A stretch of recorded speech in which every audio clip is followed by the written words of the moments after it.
Liebes Brüderchen, ich möchte dir auch ein paar Worte schreiben. Bin eben vom Doktor gekommen, er hat gesagt, ich muss Umschläge mit Spiritus um die Ohren legen. Dann, was dir der Papa schreibt, das ist nicht wahr, dass ich faul bin. Das ist einfach langweilig. Wie geht es dir, liebes Brüderchen? Schreib mir doch auch ein paar Zeilen. Das nächste Mal mehr. Ich grüße dich und küsse dich, dein liebes Schwesterchen Hanna.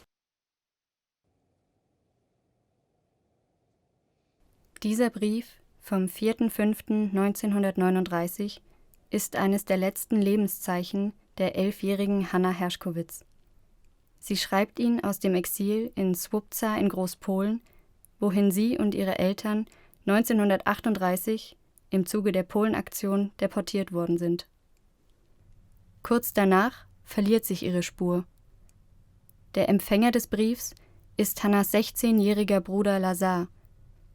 Ihm gelingt als einzigem Familienmitglied noch vor der Verschleppung durch die Nationalsozialisten die Ausreise von Halle ins britische Mandatsgebiet Palästina. Er schafft dies durch das Programm der Kinder- und Jugend-Aliyah.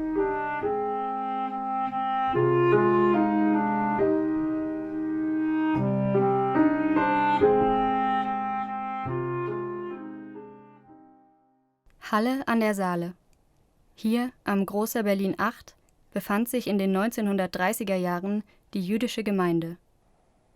Von der Synagoge ist heute nur noch der Torbogen erhalten. Sie wurde während der Reichspogromnacht am 9. November 1938 zerstört und 1940 abgerissen, auf Kosten der jüdischen Gemeinde. Hier lebte auch die Familie Herschkowitz. Die Mutter Sarah betrieb ein Kaffeehaus sowie einen Mittags- und Abendtisch für bedürftige Juden. Der Vater Leib war Gemeindebeamter. 1938 mussten sie das Land verlassen. Denn während der Polenaktion im Oktober 1938 deportierten die Nationalsozialisten Jüdinnen und Juden polnischer Herkunft und überließen sie an der Grenze ihrem Schicksal. Kurz vorher haben Leib und Sarah eine schwierige Entscheidung zu treffen. Denn der jüdische Turnverein Maccabi Hatzair aus Berlin bietet ihnen an, ihren Sohn Lazar über das Programm der Kinder- und Jugend-Aliyah aufzunehmen. Die Kinder- und Jugend-Aliyah, die hat ihre Anfänge bereits 1932. Und zwar ging es darum, bereits zu dieser Zeit zu überlegen, wie man gerade insbesondere Kinder und Jugendliche, also jüdische Kinder und Jugendliche, aus Deutschland herausbekommt, weil der Antisemitismus schon sehr im Ansteigen begriffen war und aggressiver wurde. Und 1933, dann am 30. Januar, so wie es die Geschichte und der Zufall wollte, wurde die Kinder- und Jugend-Aliyah in Berlin sozusagen offiziell gegründet und hat dann ihr Rettungswerk begonnen und am Ende des Tages mehr als 10.000 jüdische Kinder und Jugendliche gerettet aus Europa. Die Gründerin der Kinder- und Jugend-Aliyah ist die jüdische Lehrerin und Widerstandskämpferin Recha Freier. Sie ist seit ihrer Kindheit an diversen Wohnorten in ganz Europa mit Antisemitismus konfrontiert und wird früh in zionistischen Organisationen aktiv.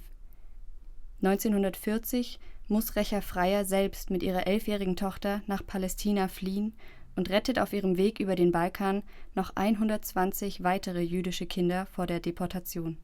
Das eigentlich Wichtigste ist, dass Recha Freier eine Vision entwickelt hat, die nicht nur den Kindern das Leben gerettet hat, die aus dem NS-Regime gerettet werden mussten, sondern dass sie im Grunde genommen den Grundstein gelegt hat für ein Kinderhilfswerk, das heute noch genauso aktuell ist wie damals. Im Fall der Familie Herschkowitz muss die Entscheidung, ihren Sohn am Programm teilnehmen zu lassen, kurzfristig erfolgen. Die Verwaltung in Palästina, das nach dem Ersten Weltkrieg britisches Mandatsgebiet ist, gibt nur wenige Einreisezertifikate heraus. Auch Lazar soll mit 16 Jahren verfrüht nach Palästina kommen, ohne ein Arbeiterzertifikat für Volljährige. Als dieser Brief verfasst wird, befindet sich Lazar, getrennt von seiner Familie, auf dem Landgut Winkel in der Mark Brandenburg, einem sogenannten Hachscharat-Zentrum.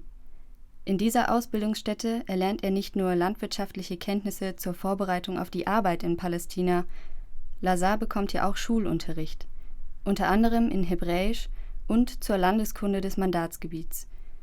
So sollen er und die anderen Auszubildenden alles Nötige lernen, um später beim Aufbau eines Staates Israel auf dem historischen Gebiet der Tempel zu helfen. Deshalb nennt sich Lazar hier Eliezer oder Eli, die hebräische Variante seines Namens.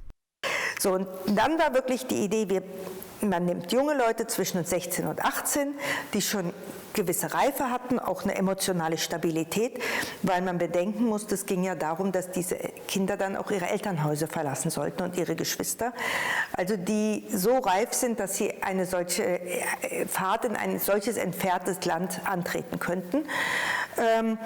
Und die Idee war dann, dass sie auf den Ferienlager im Prinzip auf diese Ausreise vorbereitet worden sind. Ja? Und diese Ferienlager sind dann ausgeweitet worden auf erstmal eine Zeit von einem Monat. Und es gab aber auch Einrichtungen, die haben dann ein Gut gemietet und haben dort Vorbereitungszentren entwickelt, in einer Kommune quasi gelebt unter Jugendlichen. Und das hieß dann das Hachschara-Zentrum. Und die Idee war von Anfang an, sie kommen nach Eretz Israel und erstmal gab es ja dort schon Kibbutzim, also Ansiedlungen im Konzept einer Kommune, also Landwirtschaft, gemeinsames Leben, gemeinsames Kochen und man teilt sich das Einkommen und damit kommt man zurecht. Und die Idee war, die ersten Kinder, man bringt sie dorthin. Die Vision langfristig war, und so ist es ja auch gekommen, dass dann eigene Jugenddörfer gegründet werden sollten. Während die Kibbutzim säkular waren und junge Frauen und Männer dort zum Teil gemischte Schlafräume hatten, gab es auch die Möglichkeit, in einem religiösen Jugendheim zu wohnen und zu arbeiten. Während Lazar in einem Kibbutz unterkam, ist Gerda Rosenthal schon 1936, also 2 Jahre vor Lazar, mit der Kinder- und Jugend-Aliyah in ein religiöses Heim gekommen. Sie lebt heute in der Henry und Emma Butke Stiftung in Frankfurt am Main, wo wir sie eine Woche vor ihrem 102. Geburtstag besuchen. Da kam jemand von der Jugend-Aliyah von Palästina nach Deutschland und hat Werbung gemacht. Sie wollen da gab es noch keine Jugend-Aliyah, sie wollen eine Jugendgruppe machen und sehen, dass die jüdische Jugend nach Palästina kommt und mithilft, das Land aufzubauen. Okay. Und das haben wir gemacht. Da wollte ich mich bewerben und meine Eltern waren einverstanden, haben gedacht, Palästina, ein jüdisches Land. Und so bin ich nach Palästina gekommen. Ich wollte unbedingt zur Jugend-Aliyah und da haben meine Eltern mich angemeldet.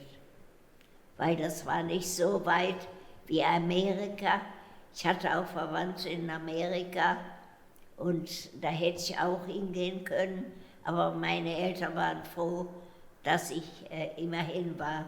Palästina näher wie Amerika und da waren wir in Palästina. War ein großer Andrang. Denn viele Eltern wollten ihre Kinder so retten und wollten sie zur Jugend-Aliyah nach Palästina schicken. Und das haben meine Eltern auch gemacht. Und so bin ich nach Palästina gekommen. Und wir haben wirklich was getan, um das Land aufzubauen. Gerda Rosenthal kommt 1938 noch einmal zurück nach Deutschland, um ihren Eltern im Laden zu helfen. Und bei der Ausreise. Denn die Situation spitzt sich zu.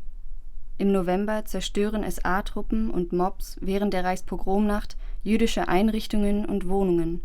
Jüdinnen und Juden werden überfallen, getötet und deportiert. Gerda Rosenthals Eltern werden im gleichen Jahr, noch vor der Reichspogromnacht, bei der Polenaktion verschleppt. Der jungen Frau raten sie vorher, so schnell wie möglich zurück nach Palästina zu gehen.